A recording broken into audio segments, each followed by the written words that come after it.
Hi குட்டீஸ், இன்று நாம் காணப்போகும் கதை 4 நண்பர்களும் வேடனும். ஒரு காட்டில் 4 சிறந்த நண்பர்கள் இருந்தனர். ஒரு மான், ஒரு காகம், ஒரு எலி மற்றும் ஒரு ஆமை. அவர்கள் தினமும் ஒரு மரத்தடியில் கூடி மகிழ்ச்சியாக பேசி வருவார்கள். ஒரு நாள் அந்த மான் ஒரு வேடன் விரித்த வலையில் சிக்கிக் கொண்டது. மற்ற நண்பர்கள் இதை கண்டு பதறினார்கள்.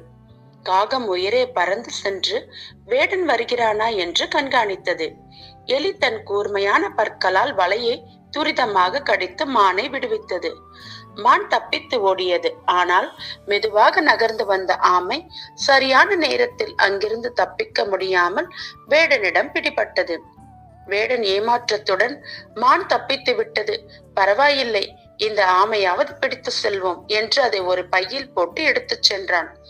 தன் நண்பன் ஆமையை காப்பாற்ற மற்ற மூவரும் ஒரு திட்டம் போட்டனர்.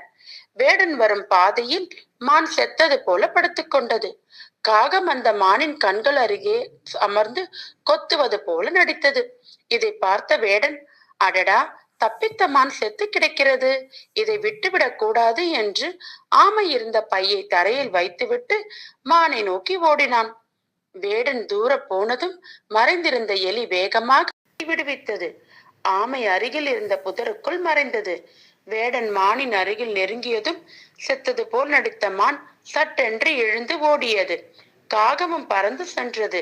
வேடன் ஏமாற்றத்துடன் பையை எடுக்க திரும்பி வந்தான். அங்கே பையும் கிழிந்து ஆமையும் தப்பித்திருப்பதைக் கண்டு தன் முட்டாள்தனத்தை எண்ணி வருந்தினான். 4 நண்பர்களும் மீண்டும் மகிழ்ச்சியாக வாழ்ந்தனர். நன்றி.